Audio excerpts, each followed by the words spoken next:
Welcome to all of you. I'm glad to welcome you to this event, the Käte Hamburger Dialogue on State and Peace Building in Afghanistan. More than 100 participants have actually registered and already more than 80 are online. And I look forward to a very interesting and even controversial debate. This Käte Hamburger Dialogue is jointly organized by the Käte Hamburger Kolleg and the Bonn International Center for Conflict Studies. And Käte, its director, is also on the panel. And it is also in cooperation with the Institute for Development and Peace at the University of Duisburg-Essen. I think most observers agree that the withdrawal from Afghanistan in its actual form was disastrous. At the same time, commentators have agreed that state and peace building has failed, and some even argue that international intervention should be focused only on combating terror. We will try to look in a more differentiated way at this intervention. We will look in the past in how far mistakes were made, right from the start, in how far critical junctures were maybe decided upon in the wrong way. But we will also look at more current issues, for example, in how far the international community can support Afghanistan, and in particular its civil society. This dialogue is one in a series of dialogues organized by our center, and we try to bridge the gap between research and practitioners, and I think this is ideally represented in this panel. The panel will be chaired and also introduced to you by Andreas Zumach. Andreas Zumach is a well-known journalist who works in Geneva, mainly for Die Tageszeitung, a German daily, but also for radio stations and many other newspapers, and also has published relevant books. He has gained and been awarded the Göttingen Peace Prize in 2009 and is an active member of the Federation for Justice between Israel and Palestine. And if I may mention it, Andreas, also in former times in the 1980s, you were quite active in the peace movement. So I think you are one of the authors that are able to bridge diplomacy and also basic and grassroots movements in journalism, and that's something I really appreciate. We will have about 50 minutes for the panelists for discussion, and then have a Q&A session. And please write your questions in a pointed and concrete way into the chat. And the best is also if you address them to one of the panelists. Andreas will try to read out all the questions. If he receives too many, he will necessarily have to select some.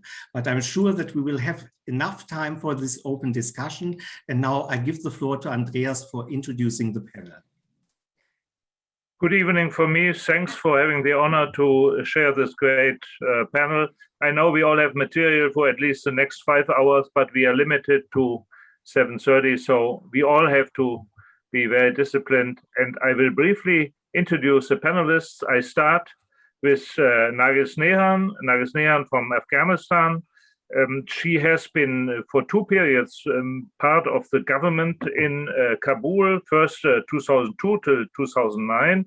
And for the next 7 years, she founded and chaired a non-governmental organization, Equality for Peace and Democracy, a civil organization for empowering women and the youth. And then again, she joined the government in 2014 to 2019. She has been at different portfolios, education, finance, and also at the mining ministry. And the Bloomberg newsletter once labeled her the Iron Woman of Kabul. And currently she is based in Norway. Welcome to the panel, Nargis Nehan. Second is Patricia Grossman. Patricia Grossman represents Human Rights Watch, the big international human rights organization. She is based in Amman, and she is the deputy director of the Asian Department of Human Rights Watch, and since 2018. And she has already been a senior researcher from 1988 to 99, and between 14 and 18, dealing with Afghanistan and surrounded areas. She received her PhD from the University of Chicago. and she led the Afghanistan program at the International Center for Transitional Justice on Afghanistan, and she founded the Afghanistan Justice Project, which deals with the research and documentation on the war crimes committed during the Afghan conflict between 1978 and 2001. Next one in line is Konrad Käte. Konrad Käte is co-host of this panel. He is the director of the Bonn International Center for Conflict Studies, BICC, since 2013. He has studied and received his PhD at the University in Bonn in 2001. And his thesis was on ethnicity and ethnic conflict in Afghanistan. And he has been a research fellow at the Center for Development Research. And together with Tobias Debil and other authors, he published on September 30th a position paper of the 4 leading conflict and peace research institutes in Germany on the situation in Afghanistan and lessons learned. And last but not least, Thomas Rüttig. Thomas Rüttig is the chief analysis or senior analysis, of the Afghanistan Analysts Network. He has studied at Humboldt University in Berlin at the time when it was still East Germany or the GDR. And he was actually in the diplomatic service of the GDR, serving in Kabul at the East German embassy between 88 and 89. And he has contributed to many, many missions of the United Nations to Afghanistan. And he was designated deputy of the special representative of the European Union for Afghanistan in 2011. And he has been on numerous consulting projects, both with the UN, with the EU, and on the presidential study group on the radicalization in Afghan society of the government of Afghanistan. He is based in, if I get that correct, Thomas, Kabul and Berlin. All of you, this includes the participants at home, have received at the bottom of your invitation letter 5 questions. So one dealing with the future, what should be learned, what could be learned, but then other questions dealing with the past. And we have agreed to start with the questions dealing with the past. And each of the panelists has an opportunity to answer to this question. He or she doesn't have to do it, but everybody has a chance. And we have agreed to limit ourselves to maximum 2 minutes and to be as precise as possible. I will start with the first question. What mistakes did the international community of states make at the beginning of the mission? And by beginning of the mission, I do understand not only the period after the Petersburg conference in December 2001, but beginning of the mission includes the period of the war, which started on October 7th, 2001. So I'd be interested also in your assessment whether or not the military intervention of these 2 months between October and December was absolutely necessary, whether there was any alternative, whether I could have handled this different, and then what mistakes have been done in the period since. Who wants to start? Nagis, please. And you have to activate your audio. Yeah, well, okay. Yes. Thank you very much, Andreas. First of all, I have to thank the organizers for arranging this very rich panel discussion. And I hope that today all of us will have productive discussion. I will try to provide a snapshot or at least few of the very important mistakes that as Afghan who has been engaged in Afghanistan's affairs since 2002 from a very young age till now, I can share with you, but I'm sure it will be complemented by the rest of the panel members as well. Well, first of all, with regard to the 2 months of military intervention, knowing the political settlement and all the situation that Taliban had after the September 11th, it was absolutely avoidable, and we could have started a political discussion, and we could have a much more broader political settlement where Taliban could have been part of that. So there was not any need for military intervention because Taliban was already in retreat and they were not fighting anyways. And we all know that from all provinces, wherever the fighting was started, the Taliban were disappearing overnight. That means that they were not fighting. So there was not any need for military intervention. Instead of that, we could have focused on political settlement to make sure that we bring them and have them as part of the settlement so that we don't have faced the problem. But nevertheless, the process went ahead. And with regard to other mistake that I saw, I think first of all, the political order that was agreed in Bonn was something which was not responding to the needs and reality of Afghanistan. Most of the people that they got together in Bonn, they were coming from two groups of Afghans. Either they were warlords that they were busy in fighting in Afghanistan, they came and basically they were the gatekeepers of different ethnicities, and they were fighting for their own space and for on behalf of their ethnicities, which was mostly focusing on the political share. And then the other group was the group of Afghan from diaspora that they were not connected in Afghanistan for years and they had no idea what was going on in Afghanistan. So these two groups came with their own ideas, with their own aspirations for Afghanistan, and both of them found the reality and the political order that they agreed at in Bonn was not responding and was not actually able to resonate to the realities of Afghanistan.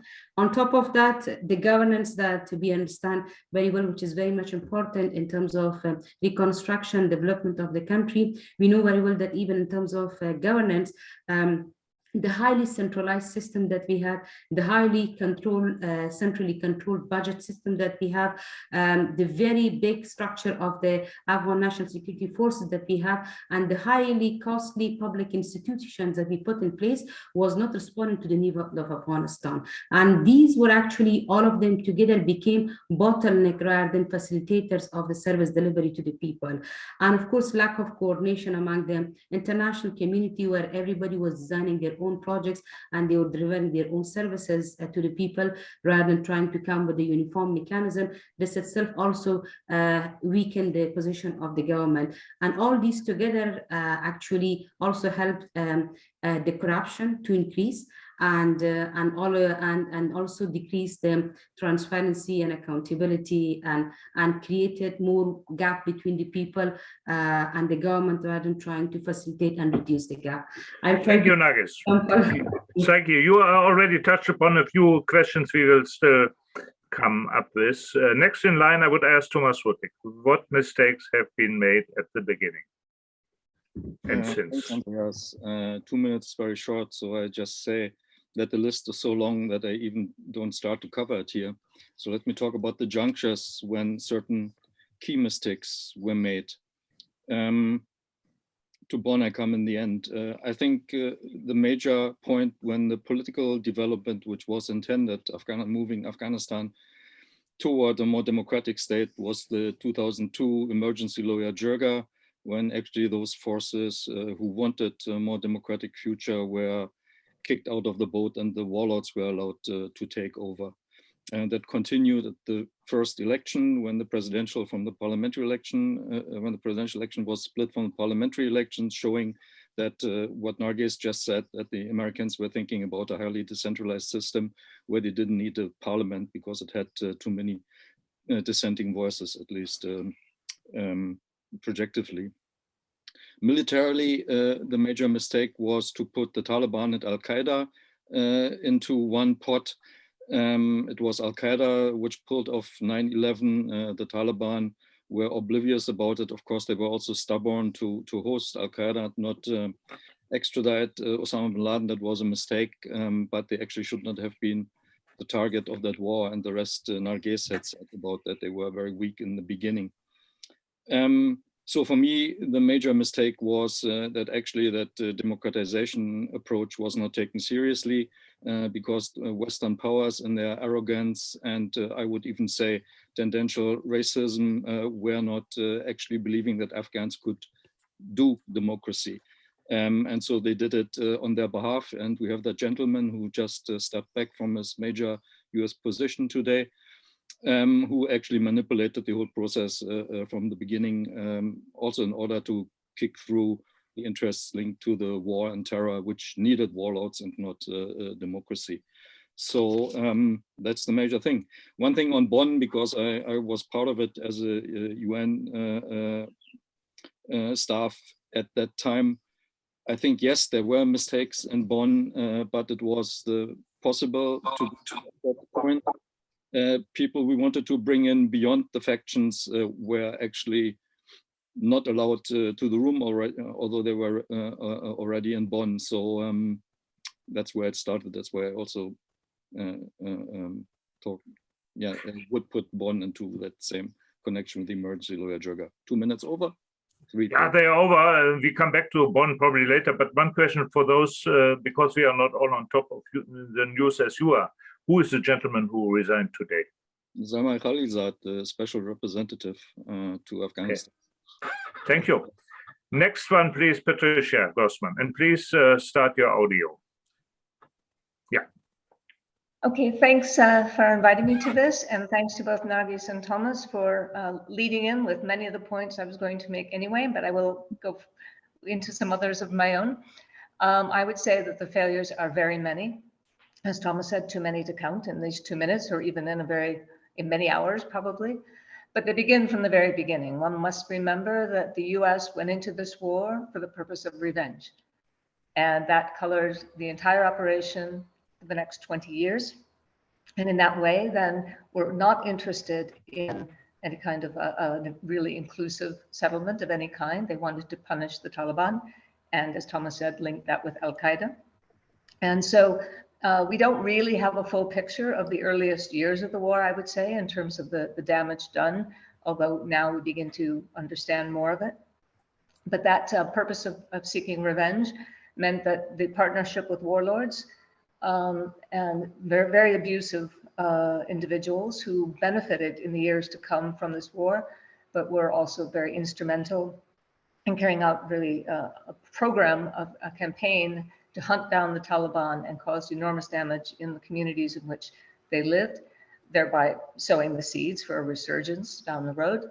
And not only the warlords of the past, but the US also enabled a lot of strongmen and others coming up who then assumed positions of great power and also very much involved in corruption and continued that for the next 20 years, continuing to alienate communities and again, make it far more likely the Taliban would find fertile ground to resume and build on their strength. And I think in with that is there was no interest on the US side and many of its partners who were there just to back up the US. I meant the European partners, NATO, to really invest in institution building. The few times that it came up, always undermined by the patronage politics and the same people that the US and others were actually depending on to protect their troops on the ground. So this became a vicious cycle in which there was never any genuine reform of very corrupt and abusive institutions. Again, leading to what we have seen in recent weeks is of a state that wasn't able in the end to hold together, to deliver services, to be accountable to the people. And that generally, ultimately undermined the entire undertaking. I think that's 2 minutes. Thank you. Thanks for now. Konrad Käte. Yeah, thank you very much, Andreas. And I think one has also somehow to be more cautious, because if you just see military interventions as such, we can just learn from history that they can be done bad or worse. And I think in such a situation where you have to take decisions in a very short time to react, you make definitely many mistakes. However, in the case of Afghanistan, I think this became clear by the 3 other speakers. They really did it as worst as possible. And I think the main issue, all the issues which we're mentioning here, I would like to lift them on to bring them on another level. I think has to do with the way how Afghanistan as such was treated. And I think what never happened was that the Afghan society or Afghanistan became the status of a subject, but they were always seen as an object of intervention. And this has a lot to do with how Afghanistan was perceived. If you just see it in the beginning, I think there was hardly any knowledge about Afghanistan, and there was also in the years before not any interest to build up this knowledge within the government or within research, and then also to include this knowledge to make decisions on Afghanistan. This led to a situation that, particularly in 2001, in the mind of most of the policymakers was the Balkan Wars in Somalia. And what we observed is a very strongly a copy-paste of the experiences in these wars and then copying them to Afghanistan. I think that this is kind of blueprint thinking, and ignoring the society and the culture of Afghanistan was a main mistake in the beginning, which continued until the end. The Afghans as such were never taken serious, and there was never the serious interest to understand the Afghans. And this is not only an issue of perception, but also of the behavior, of their habitus during the whole intervention from the first day until the last one. Thomas made the argument, this democracy, and you see it in many, many levels, where there was always the idea you can play around with the Afghans. One issue I found remarkable is that the international community implied certain rules and regulations, but in the end, itself never followed these regulations. We had the example of manipulation of political representation, as the lawyer Jürger Thomas mentioned. We had the glossing over about frauds in elections. We had clear interfering in political processes in Afghanistan. So I think this whole habitus we could see in international politics, this was the most damage to Afghanistan. And I don't want to come to the end of this, to your last question, but I think that this kind of habitus has to change. Otherwise, I think international intervention can always go to this. We will come to that. We will come to the future. There is one factual question coming up in the chat which we could play here right now. It goes to Thomas Ruttig. You mentioned groups which in Bonn at Petersburg who were not allowed in the room. Who did not allow them? The question is the warlords, the foreigners, the UN, the Americans? I think all of them together. We don't know officially, but I can only guess from having been there. I've never been told why some of the democratic groups we tried to get into that were not allowed into the plenum. Yeah, but I think it probably came from internally from Afghanistan, but also the Americans, probably Iran and so on, didn't want them. Okay, a second factual question from my side. You said that, excuse me? A second question from my side. You mentioned that it was a mistake, as to put it, by the Taliban not to deliver Osama bin Laden to the Americans. I remember I was special correspondent from September 12th on in Washington after the September 11th, that the Taliban offered to deliver him, but the government in Washington didn't want that, or am I wrong? As far as I remember, and I was in some of the talks, the discussion was about that they didn't want to send Osama bin Laden to a Christian court. We as the UN had proposed to have a mixed one, also with ulema, Muslim scholars in it, but then 9/11 happened and we were not able to continue discussing that. Okay, thank you. I would like to come to the second question, very specifically to the role of the Taliban. Were the Taliban underestimated as former rulers, meaning the period 1996 to 2001, as well as now as the new ones? Should they have earlier been accepted as negotiation partners? How would an inclusive peace settlement, including them, have looked like? We start again with Nirgis, please. One question with two major parts, so I'll try to be as short as I can. Okay. So first of all, yes, Taliban were underestimated when they went for a retreat and they were re-preparing themselves, and the US and the allies thought that they can fight the Taliban. But we should also talk about the big elephant in the room, and that is supporters of the Taliban, that everybody tried to ignore while everybody talked about the Pakistan, but nobody, even till now, mentioned the role of Pakistan in supporting and supplying and equipping Pakistan. And then the regional dimension of Afghanistan conflict is something that everybody ignored, that while they came to a very complicated region to build Afghanistan, to help Afghanistan. But then in the meantime, nobody thought and nobody focused on trying to build the regional consensus that they're not going to continue their proxy war in Afghanistan. We know very well that Taliban continued, but if there was not the regional countries supporting Taliban, there is no way that Taliban would have been as powerful as they became. Yes, later on we overestimated Taliban, the new Taliban, because it was merely because of Zalmay Khalilzad that he started the peace process, and he kept on saying that Taliban should be empowered so that the Afghan government would get to the point to accept them as their negotiating partner. And he also started encouraging different countries to invite Taliban for different programs, and suddenly Taliban got invited into different international platforms and conferences, and then suddenly they thought that they were very powerful, and everybody made them very powerful, and that actually boosted their confidence. And those two actually played an important role. Yes, Taliban should have been recognized, and the negotiation should have started with the Taliban, but that doesn't mean the Taliban should have been empowered, and we should not have been any military pressure on the Taliban. Both military pressure and as well as the peace process itself together could have convinced the Taliban to come forward and have a genuine peace process and negotiate the process, rather than just beating the time and killing the time, that something that actually they were very good and they did that. So the political settlement, ideally something that could have been sustainable, would have looked like that all the Afghans from different backgrounds and from different ethnicities.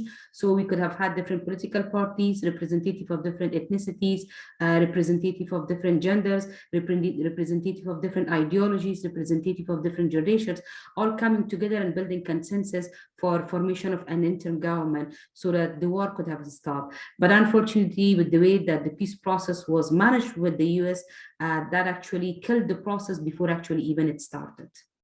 Thank you. Thomas Huttig. Yeah, again, where to start? I mean, it's important what Nargis said, that there are two factors which play into the strength of the Taliban. One is, of course, Pakistan, which was so self-explanatory that most of the people didn't mention it anymore very often.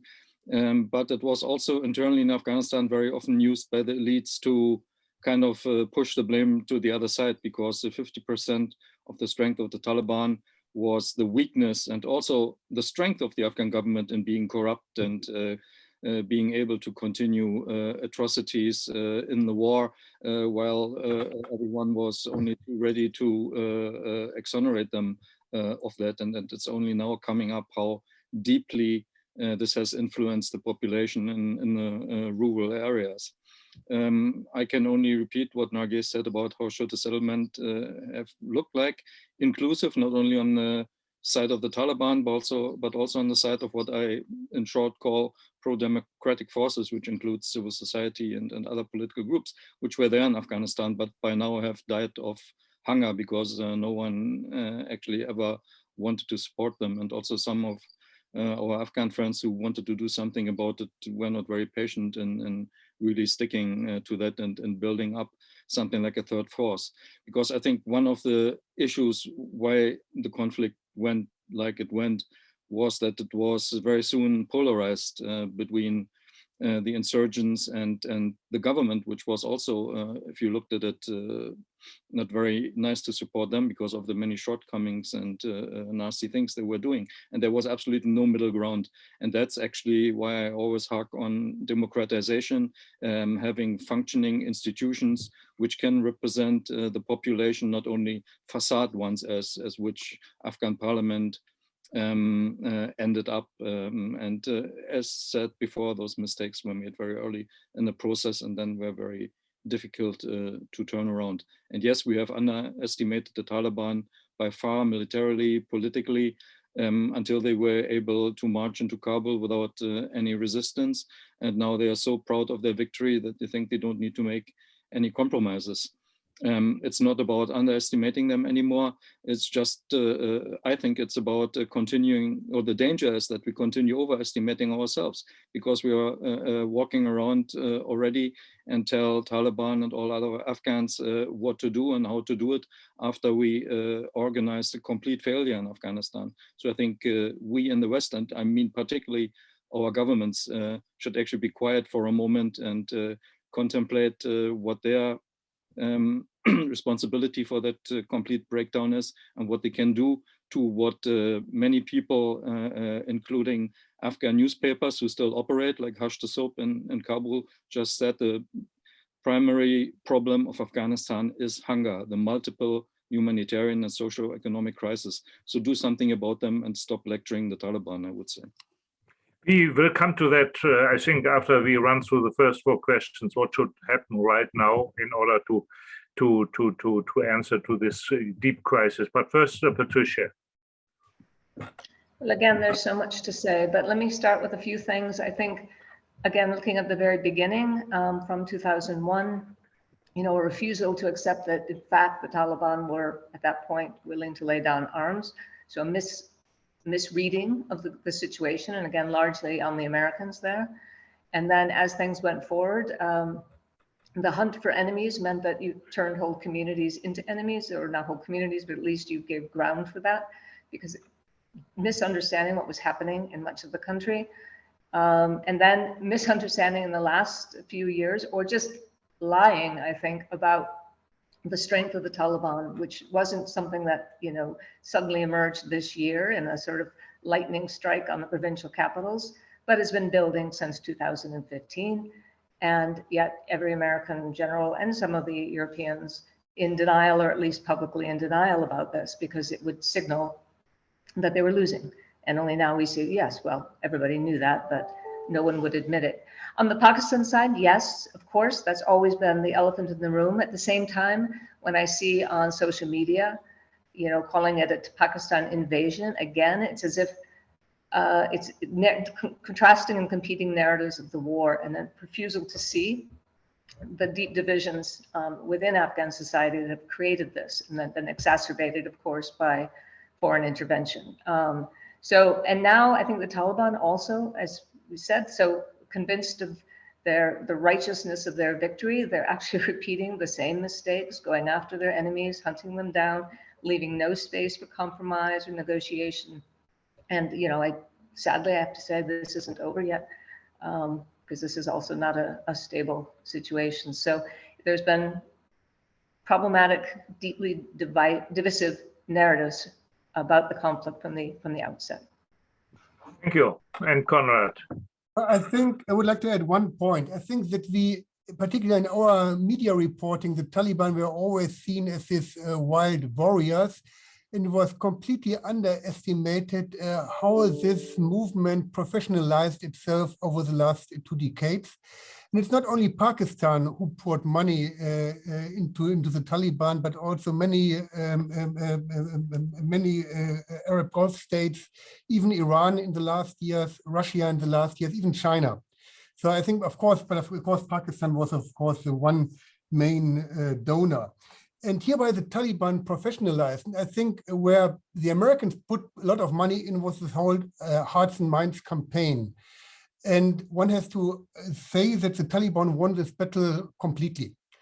That they were able to counter this narrative and to come up with their own narratives. They were able to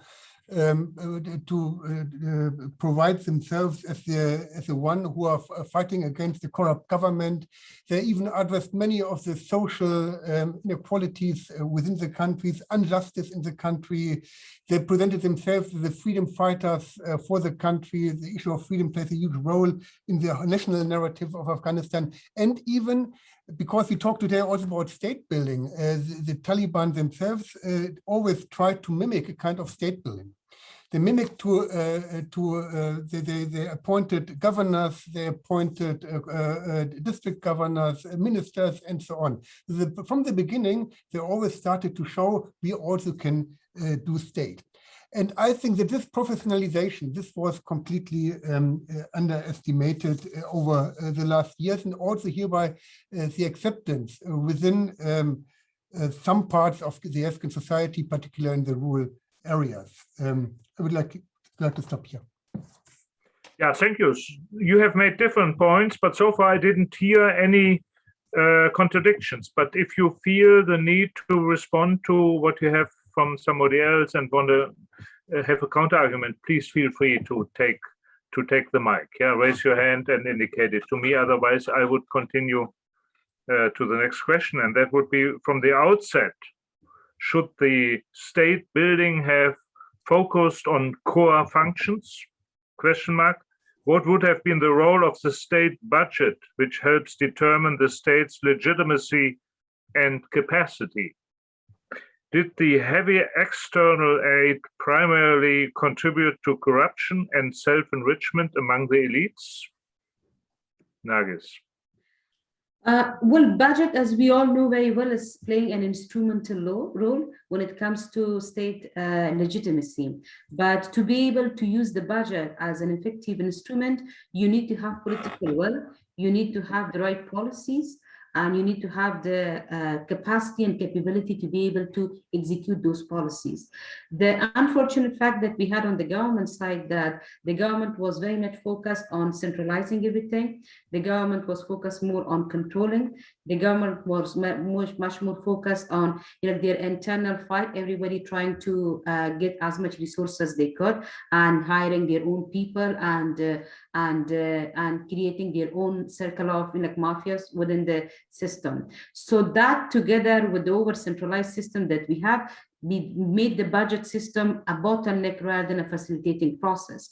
So on top of that, the international community, instead of trying to put a proper pressure, I would say a proper pressure, constructive pressure on the Afghan government so that they could have appoint the right people in the Ministry of Finance, they could develop the right policies and they could actually execute those policies properly. And instead of that, they kept on talking generally about the corruption, they kept on talking about weak governance, but whenever we discuss with them about, as a civil society, about the specific issues and challenges that we were facing in the budget process, they were never willing to listen to that. They were never willing to negotiate or discuss that with the government because they were saying, this is your internal affairs, we don't want to interfere in that. And then on top of that, most of them also prefer to use that as excuse to be able to continue their own these programs that they could design and they could execute externally out of the budget, and that was helping them in terms of designing the program quicker and delivering their program quicker. But then on top of that, that was creating parallel structure beside the government that actually was confusing people who to be thankful and who to actually recognize for the services that they were receiving. And then coordination was the other issue. I remember it was 2014 that we were talking in Ministry of Finance about the maintenance, and even the government did not know how many roads were built, how many school buildings were constructed, how many clinics were constructed, so that they could have estimated the maintenance cost for that. Because every donors had gone to different provinces, and God knows how many clinics they had constructed, how many schools they have constructed, how many roads, everything. And then suddenly after withdrawal, they wanted the Afghan government to take all the responsibility. So budget could have been a very effective instrument for not only strengthening legitimacy of the state, but also for providing the services to the people, and also for helping the international community to channel their fund and execute them properly with more transparency. But for that, you needed a stronger government with proper political will to reform the system and engage with all the partners and with the international community to provide them with the right support. We didn't see that willingness on both the government side and as well as on the international community side. Thank you. Thomas Rotek. Yeah, on state building, I prefer to call it institution building. I talked already, I think there was not enough focus on the political side, and very often only to have facades to be able to say, oh, we had elections, we congratulate courageous Afghans, and then picking your own president already before the elections happened, to put it in brief. On budget, I don't want to compete with Nargis, you know much more about it. I just always found it absolutely overwhelming to hear that when our government said we are going to Afghanistan and we fight corruption, and then they didn't put money into the government's budget because they realized that it was corrupt. So I mean, that was a complete illogical, vicious circle. Aid, yes, of course, it was something like it was also flattening many of the things which could have developed in Afghanistan, because it not only from the US, where that was a slogan, it was used as a weapon, money as a weapon. Very often they got fundings people who were responsible for provinces, even without the right to give them money back when they didn't find anything useful to build, which he usually did without consulting the Afghans. Very often I've been in many of these sessions and sharing my Okay. And it was all very much quantity-oriented, input-oriented. I remember the German discussion here always, oh, we are the second or third biggest donor, second or third biggest troop contributor. That's not, that's only one half of the issue. And it's no surprise that particularly in Germany, no one wants to have an independent public evaluation of what happened. So that's also something to put into the next round, what needs to be done. Yeah, Patricia. I think the again, Nargis has spoken so well on the budget. I will stick more to the political side. I think it was impossible, you know, from the very start to have these contradictory missions. So supposedly a state building mission and an ongoing counterterrorism mission, which the U.S. was principally interested only in the latter, which meant that the money sloshing around in Afghanistan in the very beginning is incredible to even think back on. And so you have people who are not accountable in terms of leadership positions to the Afghan public, to Afghan citizenry, because they are accountable to where the money's coming from. And the US would not hold back in keeping money flowing to those it felt it needed in the counterterrorism campaign. If you think back in the very early years, one of the things that I recall quite vividly is land grabbing scandals, or they didn't become scandals because they had to be kind of contained very quickly because they implicated so many powerful people right from the start. So there was no possibility of really investigating things that already clearly showed how deeply corruption was sinking in you know, embedded into all the institutions. And the reason there could be no criticism is that, again, from the US side and from some other NATO ally side, these people were too important to the other mission, the more important mission. And once there are troops on the ground, no country is going to question these things if they think their troops' lives depend on their relationship with very powerful people in Afghanistan. So it just became impossible to wed these two. So you have institutions that fundamentally were not accountable to people, and the money was astronomical. I mean, look now at what we're hearing, the report the other day about the defense minister's son and the multi-million-dollar homes he's invested in and the rest. I mean, that's the tip of the iceberg. The amount of money that went through the hands of so many people. There can be no institution building under those circumstances. Thank you, Konrad. Yeah, I think what we always observed over the last 20 years is something like a vision limbo, at least in the narrative of the international community. If we return to 2001, 2002, everything was somehow pictured in the ideas of democracy, civil society. For the first 2 years, it was at least pictured in that way, although Thomas is right that it was a lot of facade making. Then the next step it was that then the narrative was then packed into the idea of state building. The third step was that you were only talking about security, and the last years only about stabilization.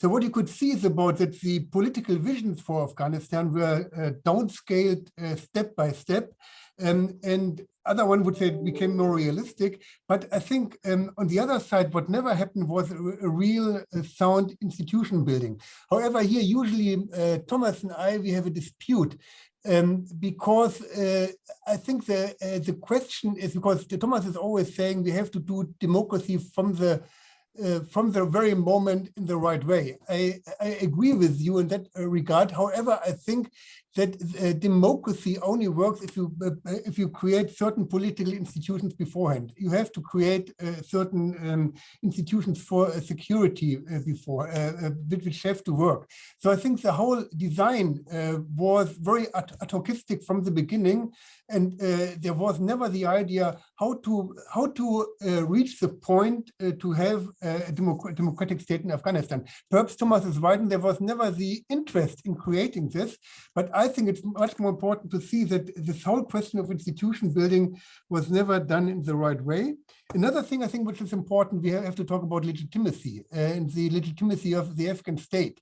And I think there is one issue which was never understood in the international community, and this is the way how the Afghan society, what they're thinking about a government, the thinking about the state. It includes issues like, since the time of Abdurrahman, the idea that the state is the guardian of Islam. This plays for large parts of society a role, not for all, but for large parts. And I think the whole ideas what people want from the state, how they see the state, that this was never really addressed by the international community.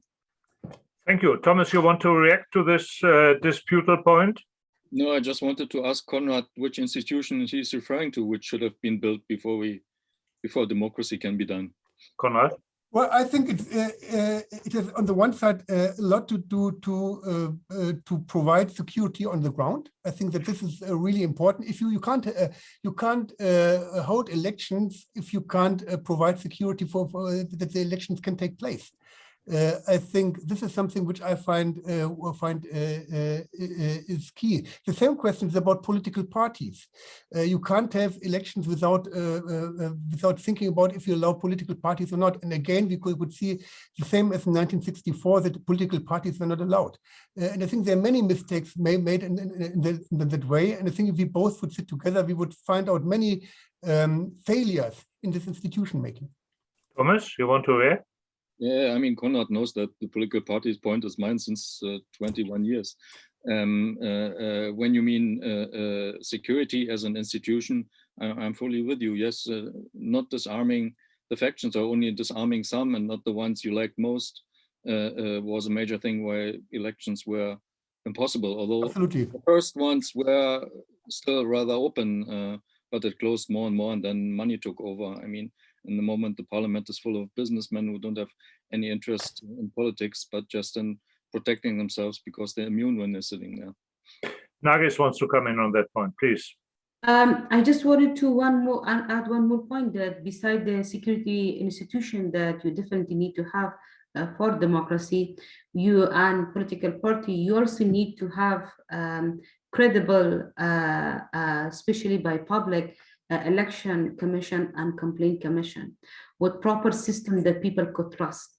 The problem that in every round of election in Afghanistan that we had was that everybody said that the election was corrupt. Everybody knew that there is going to be corruption. Everybody knew that even the election, if it was clean, the losing candidate would not accept the result. But nobody invested on trying to digitalize, on trying to register the people, on trying to come up with a mechanism for transparency of that. And that opportunity got worse by worse every time, and we saw disaster of that. So I think for in terms of institution, all of these two are also very important.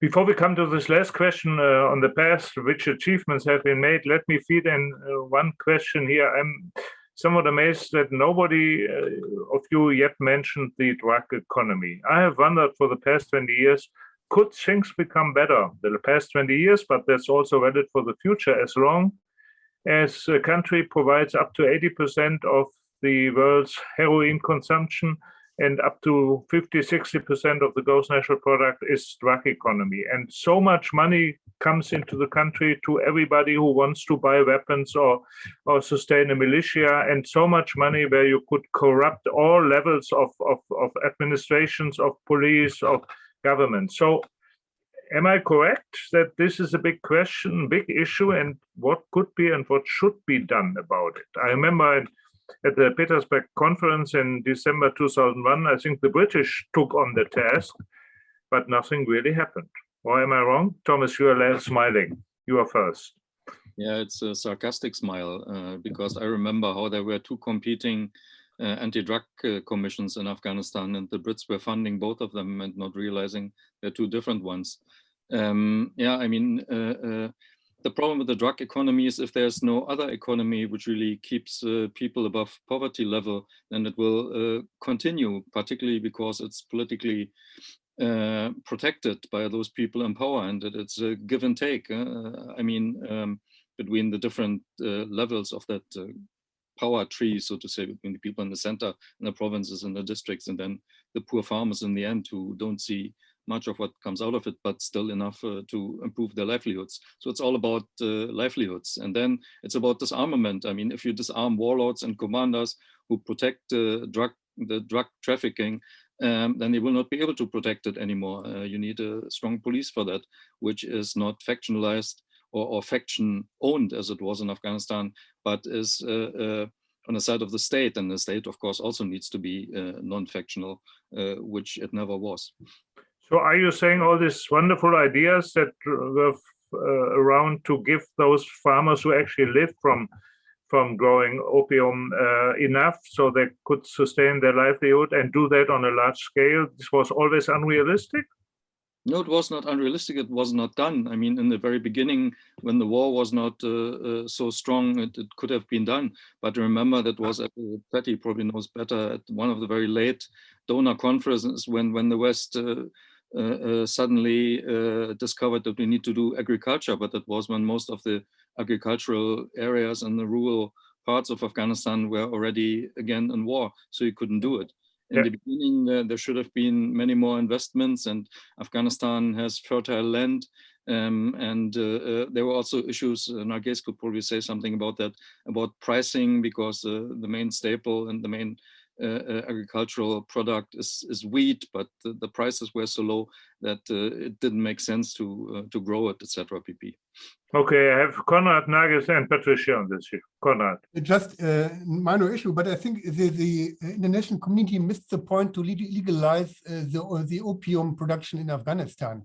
We have a worldwide cartel out of 4 countries, among them Turkey, Australia, and Canada, where has a cartel for medical opiates, and there was a chance also to include Afghanistan and to legalize it and to formalize it. In that way, by the way, in the 1950s, the opium production in Turkey was coped with, and I think this would have more or less taken out the whole criminalization of the opium production, opium trade, because at that time, 2002 to 2004, we didn't have any kind of these opium mafias in Afghanistan. They only came later in 2005, 2006, about that time. Narges. Well, look, if you don't, as a state, if you're not able to provide people with the services and very basic needs of the life that they require, then people will look into alternative way. So that could be drug trafficking, that could be human trafficking, that could be proxy war, that could be illegal mining. For example, as someone that I served in the Ministry of Mines and Petroleum for almost 2 years, one thing that I saw that, I'm sure you must have heard about the role of illegal mining in financing the Taliban. We tried so hard to legalize many of the illegal minings. And the reason that we were not able to do any of them was not because of the Taliban or because of the warlord, but because of the very complicated bureaucracy that we had in the system, and also the very uninformed leadership that we had in the government, that many times we conducted different studies of different value chains, we provided them with evidence, we provide them with policy recommendations, but they were just not willing to understand and trying to implement that. So that's why political will is important. And for drug or anything that you talk, what is more important that you have the police, you have the political will, and then you have the willingness to create the legal framework so that people do not look into alternatives for their income. Patricia. I think it's a question of political will. I think quite early on, the question of a legal opium production for Afghanistan, but it was rejected by President Karzai fairly early on, I think. And there was just too much political interest in controlling that trade. Too many families. That started quite early on. And then in later years, you have this, this ridiculous clown show of the U.S. bombing Taliban drug labs, supposedly, but more or less at the instigation of others who were in the government side who had their own drug labs to protect. It was just rivalries among drug mafias. And the international community is always playing along with that, one side against the other, eradicating fields without any concern for the farmers. Or we mentioned the very futile and feeble attempts at disarmament. What could they offer people who decided to lay down their arms? carpentry, classes or something. It couldn't compete with going into, drug harvesting and into, the drug markets, because money was there and nothing else offered could possibly rival that. We have two chat news, and they both refer to the chapter where we are still mistakes made in the past. So I would change the format a little bit and take these chats in right now. I think it makes sense.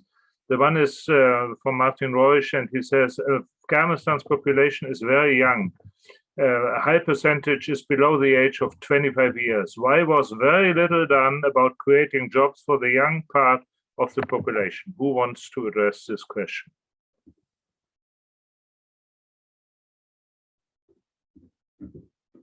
Any answer? It's also an answer. Nargis? I will keep it very short, and I would once again say that jobs could have been created by supporting development of the private sector and focusing on economic prosperity of Afghanistan. Unfortunately, our leaders all the time have been so focused on power and control and politics that they never give the time and attention that the private sector require. I was working very closely with private sector when I was working in the government as advisor to the president, and later as acting Minister of Mines and Petroleum. And honestly speaking, I even most of them was saying that I salute these people that despite all these corruption and complications and hurdles that they're facing, still they're willing to invest in Afghanistan. Because if I would have a small amount of money, I would not be willing to invest that in Afghanistan with all the corruption that I was seeing in the system. So unfortunately, it was mainly the system, the complication, and the politics, and I would say irresponsible leaders that actually failed us in terms of creation of jobs. Okay, I have two chat news here. Both address the issue of the interests and role the neighbors of Afghanistan played. The first one is by Hila Najibullah, and it's addressed to Konrad Käte. How come that US and its allies did not address the issue of support and host of insurgency when it came to Pakistan, or the evolving professionalization with other countries? How much of the new regional relationship was considered during the Afghan peace process? And a similar question phrased by Dimitri.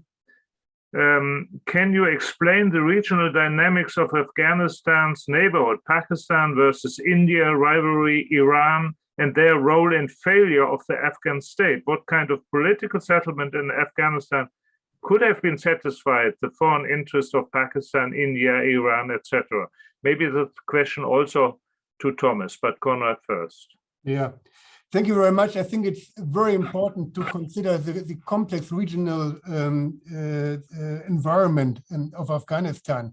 And one has to say that the Pakistanis played over the last 20 years the game very clever, very smart.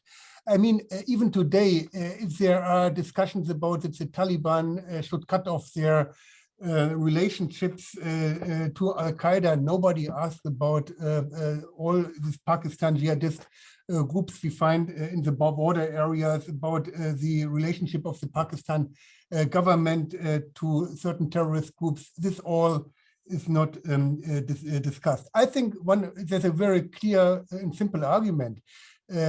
Pakistan got the nuclear bomb. And I think this is the argument why everybody has a kind of a soft tone towards Pakistan. There's always the danger, or the Pakistan is at least playing with this danger of the conflict between India and Pakistan, and this can explode. And at the same time, they are always playing with the nuclear bomb. And the question to what extent they would be able to proliferate their knowledge on nuclear weapons to other countries. And with this game, they were very much able to also to play, particularly with the Americans. Thomas?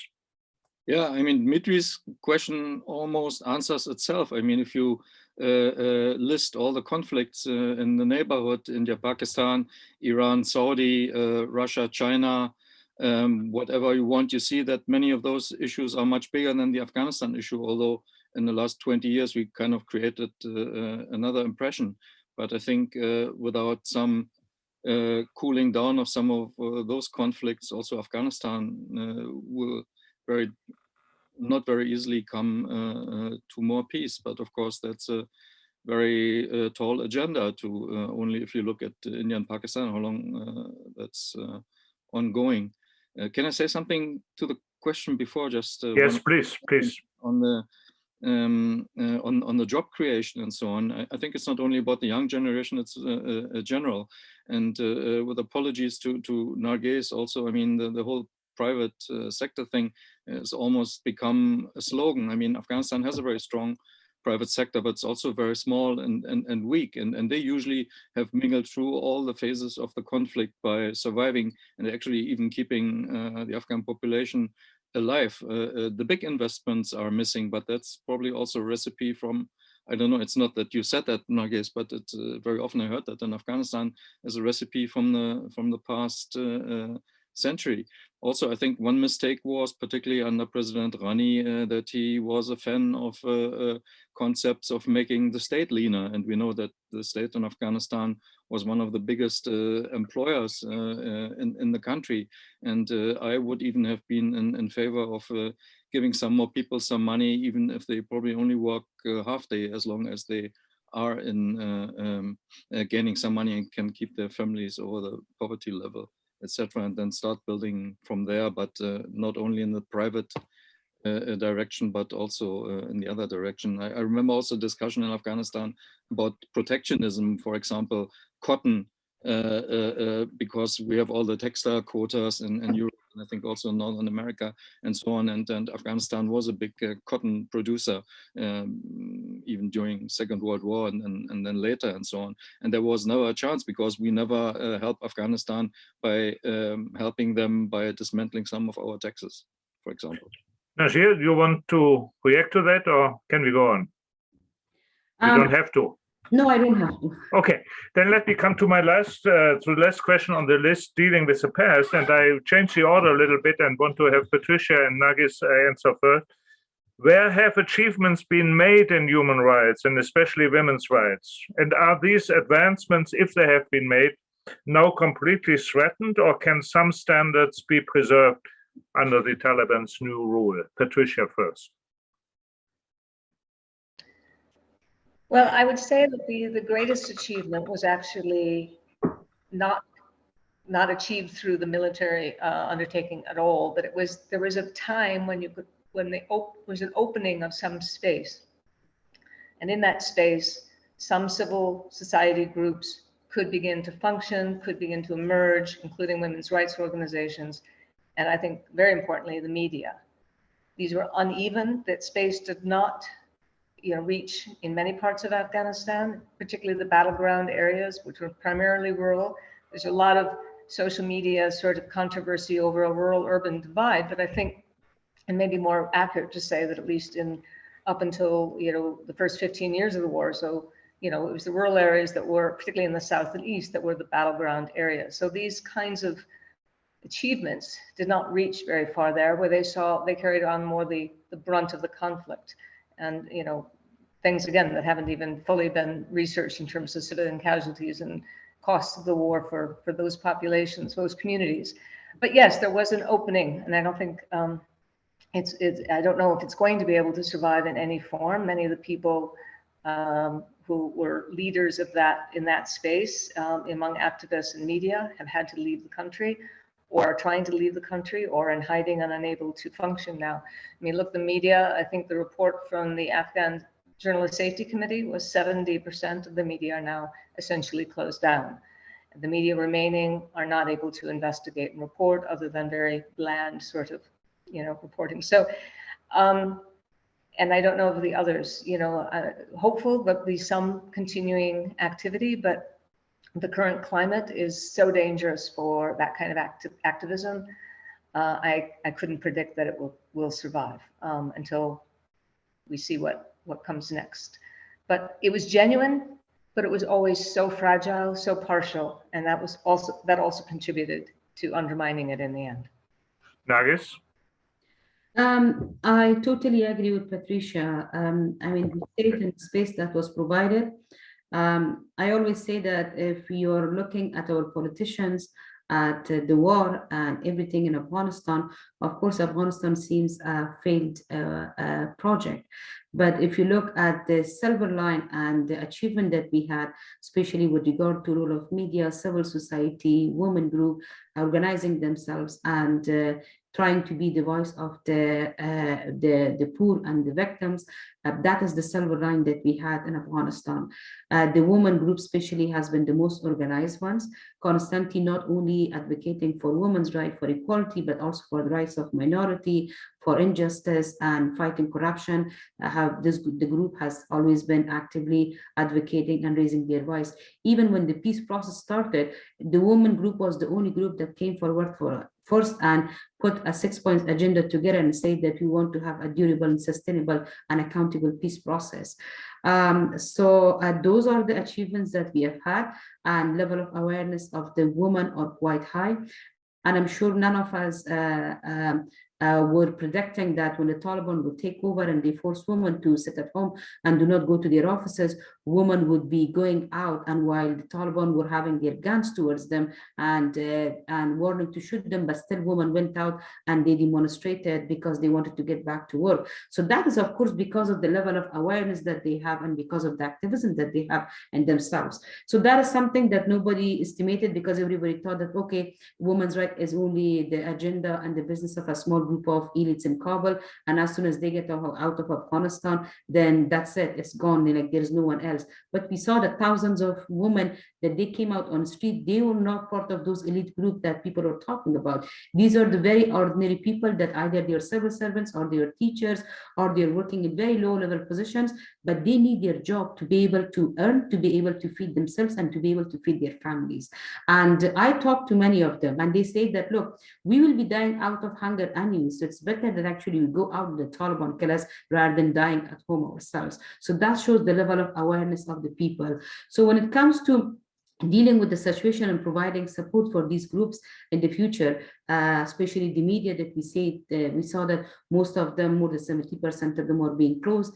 Activism is not possible. People cannot organize demonstrations anymore. The civil society organizations, any organizations that they have worked for women's rights, for human rights, or they have the name of democracy, such as APD, even in their name, they're not allowed to right now work inside Afghanistan, and their bank accounts are being frozen. For example, in case of our organizations, we had more than 100 employees. For the last 2.5 months, we have not been able to pay any of them because our bank accounts are being frozen, because they say, why you have name of EPD as equality for peace and democracy? What are you talking about, the democracy? So, and then the worry that we have is that right now Afghanistan is a safe country for any man, a foreign man and woman going to Afghanistan, but not for an active man and woman, Afghan man and woman going to Afghanistan.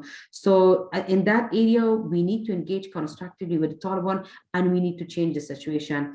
I'm particularly worried about the advocacy and the lack of coordination that I see between the human rights organization and the humanitarian assistance organization. While the humanitarian organizations, they focus on trying to get access and support for the Taliban so that they can provide assistance for the population. But then on the other hand, somehow by moving forward and working with the Taliban, they are shrinking the space of the human rights organization. So that is an area that I think constructively we need to engage with the Taliban, and we need to make sure that the Taliban are allowing the women's rights organizations, the human rights organization, the organizations that they are led and they are owned and they are founded by women, they are able to continue their activities. It's not going to be easy, and I'm sure they're going to demand some changes in our approach, some changes in our modality, which we are already like mentally ready to bring those changes, but these organizations should be able to continue their activities. Okay, Nargis, that leads us already into the future, but remember the final question will be, and I won't forget it, what lessons should be learned or could be learned for possible future missions. But let's stick to Afghanistan for a moment. Thomas Ruttig said earlier that the immediate challenge and crisis is hunger. So we talk about immediate survival of people and the need for humanitarian goods to be delivered without any hindrance. But beyond that, as specific as possible, what should the international community do right now? What's in terms of the financial sanctions? Should they be lifted in order to enable those who are in power de facto in Kabul to also deal economically with the world, or should the sanctions be kept up in order to put political pressures? So what's about the future? I start with Thomas and then Konrad. I think so far these are de facto, not formal sanctions, which might already make a difference. I'm personally in favor of starting to explore ways how to help that large majority of the Afghan population, which either already lives in poverty or is threatened by it. UNDP has projected, if the crisis goes on like that, I think 97% of the population will live in poverty by mid next year. And I think that's not because they want to raise funds, but because it's the situation.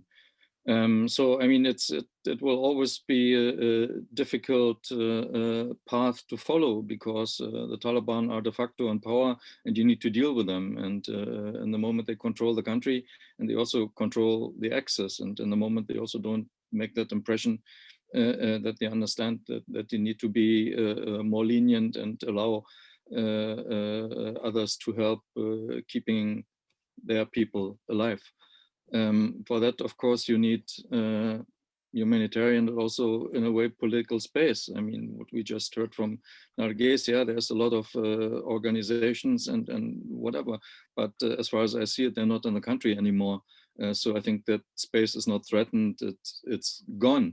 As we all know, who have been in Afghanistan for a bit or who are from there are always niches in in Afghan society, because none of the regimes is so powerful that it can close all of them. But I think also the Taliban in that respect have made progress. And as soon as some group or some organization sticks out their heads, they will crack down on them as far as, or as soon as they have the slightest political idea linked to humanitarian and development projects. I mean, we also know on the other hand that they allow NGOs to function in the areas, and have been allowing that in those areas they controlled before they took over Kabul. But I think the space will be very, very limited, but it needs to be dealt out with those who are de facto in power there. I just can hope that it works out. Yeah, but I would like to press you, and then Konrad, a little bit on that. What does that mean? I mean, is withholding political recognition up to formal recognition of this government and allowing it to become member of the UN and having their own ambassador, is that helpful right now, or would you recommend to withhold that as long as the Taliban don't deliver on some of their promises and improve the situation? So what's your advice? Well, I sympathize with those many people who say we should not recognize the Taliban before they do not recognize that half of the population, the female part of the population, has the same rights. But I think that's a little bit utopian. But what do we do if they say no? They say they will tell us, oh, it's Sharia, we are in power. You failed here. We are now setting the tone and the rules and so on. So what do we do then? I mean, we were never strong at that. That's one of the big outcomes, negative outcomes of the last 20 years, that very often the defense of human and women's rights was kind of window dressing and was put into second position, if at all, when other things were more important, like the war on terror and so on. So we are not in a position really, as I said in the beginning, to go and tell them, look at human and women rights. Yeah, I mean, they're suppressing them and violating them much more than many other regimes in the world.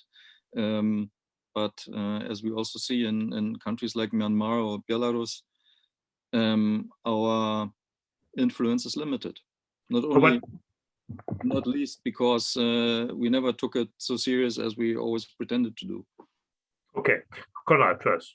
Yeah, I'd like to step in here, because I think it's still an overestimation about the Western influence in Afghanistan. Tomorrow will be a huge conference in Moscow with the Taliban, including Iran, Pakistan, India. and you see that there's already a kind of an alternative to the Western approach to Afghanistan of countries, particularly in the region, which don't care so much about human rights or women's rights or minority rights. So I think it is not in a way that here the international community is also talking here with a unified tongue, but that there are many different, that there are more competing offers made to the Taliban. The other thing is, I think, and this is the current situation we are facing. On the one side, how we cope with the Taliban. On the other side, as already mentioned by Thomas, the drought we had over the last year and the food crisis we have in the country. So there's the demand to help the people, and I think this brings somehow also the international community in a situation where they somehow have to deal with the Taliban, not to accept them, but to deal with them to help the people in the country. But of course, this brings you in a certain position where you have somehow where there's the urgent need to deal with them if you want to prevent this humanitarian crisis.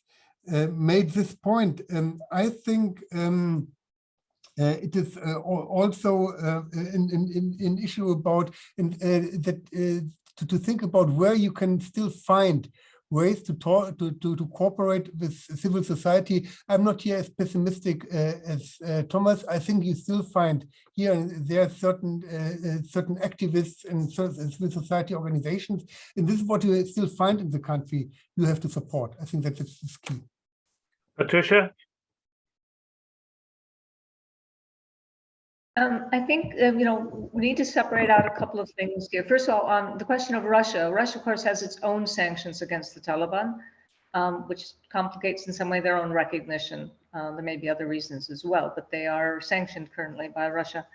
But, on the health and humanitarian aid, that's a little separate from the banking and fiscal crisis. And they're both urgent, but delivering humanitarian aid and pushing, as has already been attempts to negotiate, that female staff can deliver and so on, and there's some some room on that. But the other looming or already underway crisis is just the I think Nargis was talking about paying people. NGOs can't pay people. People can't draw their salaries. They can't draw money from the bank.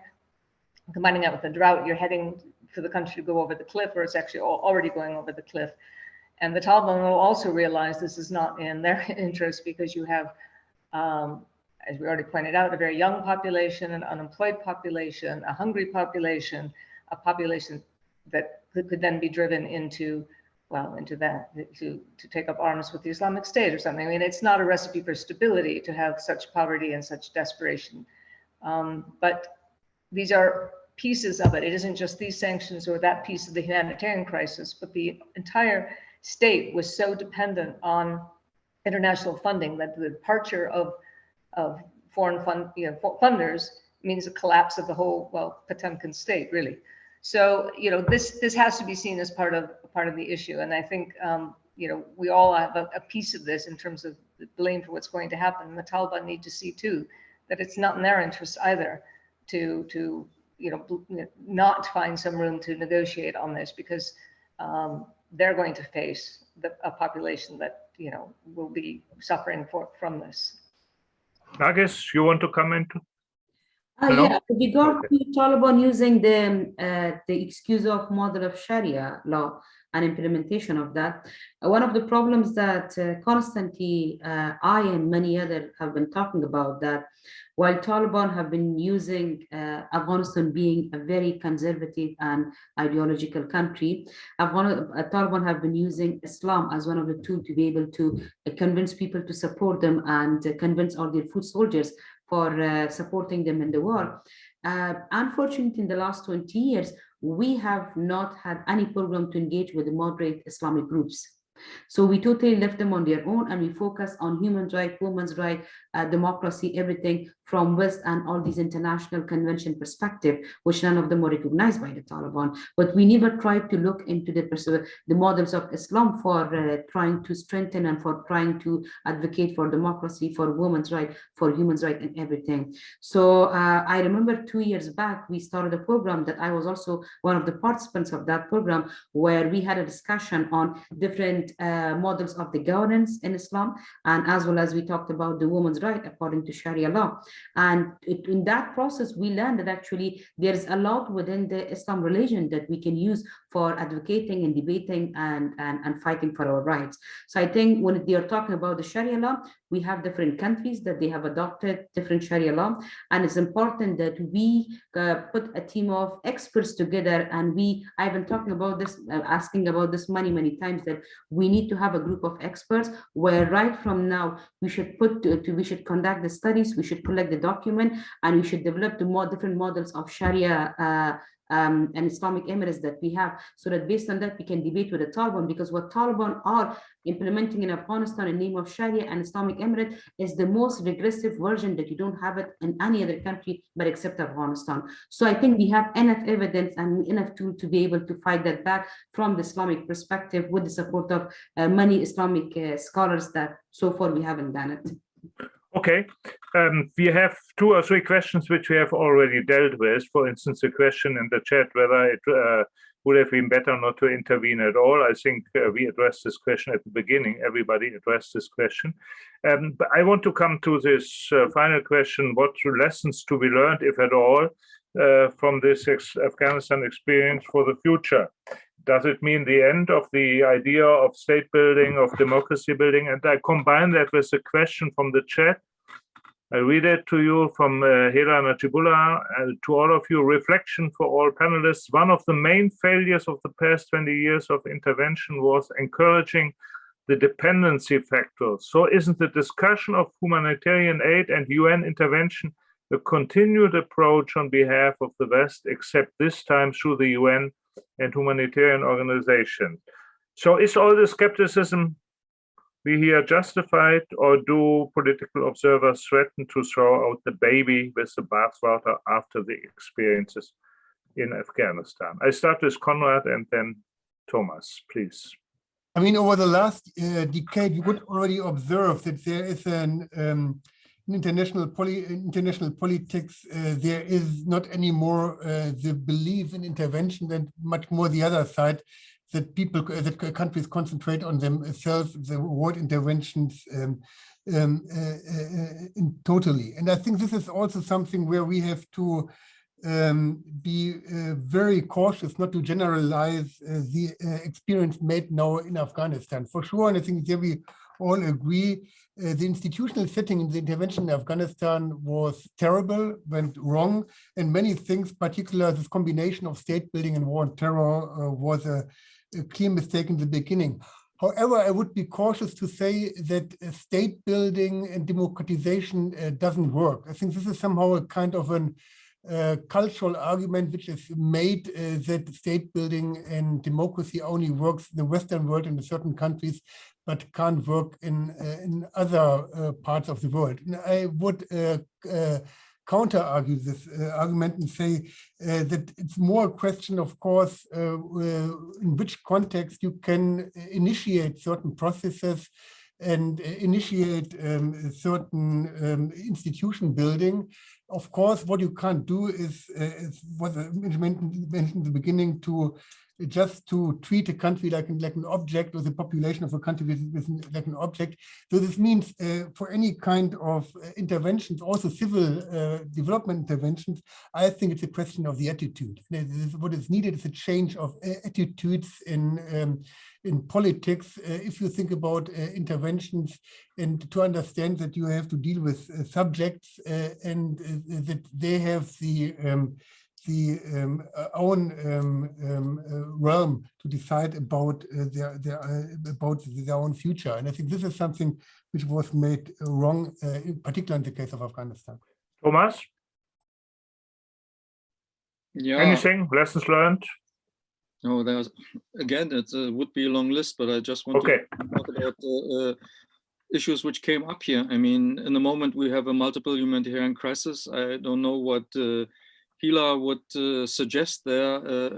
Let the people starve or what? I mean, it would be nice, but under the current circumstances in Afghanistan, but also the political realities here in the West, I don't see that they go into Afghanistan unselfishly now and help Afghanistan develop its own livelihoods and economy without thinking about their own interests. That's not how our world, unfortunately, I regret it, works. So I would say, yes, in the moment we need to help in the humanitarian way, and I'm happy that the governments are doing that. And then in the long term, we need to put together Afghans so that they think about their own future. But how do you do that when the Taliban are in power or some other groups like them, which might come in the future or not? I don't know. I mean, we can unfortunately not do tabula rasa and start the whole thing from the beginning. We are not in a science fiction movie. Okay. Yeah. Then I have two more questions, and then we have to come to a closure. Tobias de Biel has the final word, and I connect that with question from the chat. The first one to Nargis, you have your hand up already, but there is a questioner, Dimitri Isakov again. He asked, Afghanistan is an ethnically heterogeneous society. What role did the ethnic heterogeneity play in the failure of democracy in Afghanistan? And now the very fundamental question, is it even possible to have a democracy in an ethnic fragmented society? Yes, go ahead. No, Nargis, I'm limited. We have 3 more minutes, so please limit yourself. Okay. Or I get a signal from the organizers that we can go 5 minutes on. Nargis. So Afghanistan is not as diverse as India or as Pakistan. If they could have democracy, why Afghanistan cannot have democracy? But we just need to see that, what kind of democracy can work for Afghanistan by imposing a very over-centralized model where all the power are put into hand of one person. Of course, it's creating more conflict. The problem that everything became so fragmented, and especially the issue of ethnicity. On one hand, we encourage people for democracy, for election. On the other hand, we didn't give any role for political parties. So the only platform that was bringing people together and mobilizing them during the election was the ethnical platform. So democracy can work for Afghanistan, and democracy is the only mechanism that actually can bring stability in Afghanistan, being so diverse. But we have to do it properly. We have to do it based on the needs of the country, rather than just copying and pasting a model and expecting everything to work properly. And it is going to be a work in progress. So we cannot expect everything to be perfect from the beginning. We should start it, and based on the realities of the society, we should keep on improving this the process, rather than expecting it to be perfect from the beginning. Okay, we got 5 more minutes. I address the second question to you, Nargis, also, before I take on Patricia. The second question, very important for the future, from Bodo von Boris. Is there still space for social activists? How to support them from outside without putting them more into danger? Is it political, financial support, or networking, even exile? ? Nargis first. I'm sure you must have heard many reports that women's groups were continued their activism even during 90s in the first era of Taliban. So there is no way that Taliban would be able to fully stop and prevent women from their activities. Of course, the approach was going to be different, and women are already trying to adopt different approaches to be able to continue their activities. And I think besides financial support that they definitely need, also political support that constantly, every country that they're engaged with the Taliban, they constantly remind Taliban about women's rights. They constantly remind Taliban about the importance of human rights and women's rights for these countries to be able to support Taliban and engage in Afghanistan. And I think all these combined together, and also all the fraction the Taliban are having among themselves, among the leadership, and as well as with their foot soldiers, I don't think they will be able to have the cohesion that they have previously.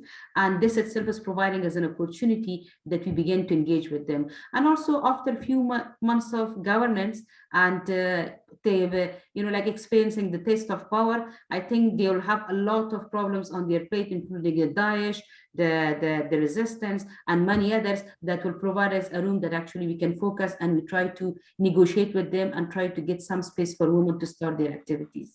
Patricia, to both these questions, ethnicity, democracy, and support from outside, please. Well, one question with the ethnicity is that you can't start from 2001 and talk about the politicization of ethnicity in Afghanistan, because it goes from, at least the very beginnings of the war and the way people organized themselves, the way the money came in, the way various factions organized themselves, and solidified certain divisions that are still playing out today. And there is a very dangerous, has been for some time, kind of identity politics around this, and that's also expressed when you talk about human rights, is that people tend to see their community as the victims and other communities always as the perpetrators, without much, maybe self-reflection of the complexities of those relationships and how everyone has been a victim and a perpetrator in terms of solidarity groups. But the next question was,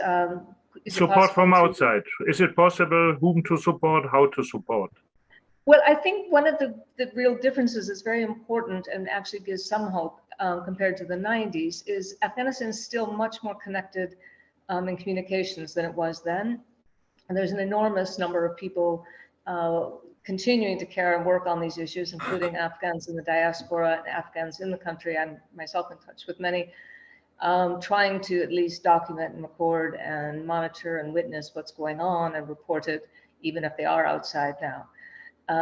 So I'm hoping, I guess, that yes, there are people one should continue to support, even some of the media trying to operate from outside the country to at least not have things, disappear from scrutiny entirely, because that will be important for, for the hope of these, this activism and civil society going forward.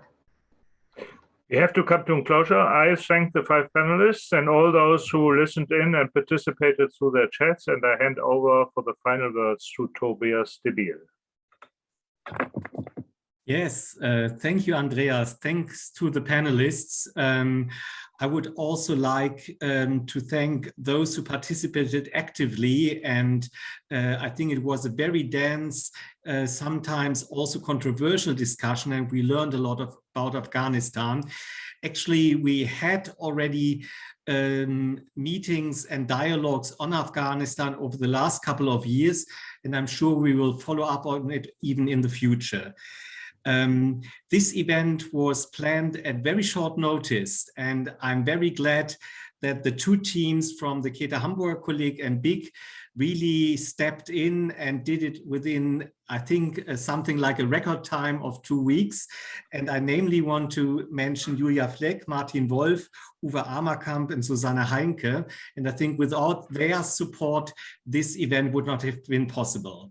So I wish all of you a good evening. Enjoy the rest of the day, and maybe we see us soon or in the next year in a related discussion on Afghanistan and related issues. All the best. Bye-bye. Thanks to all of you. Thank you.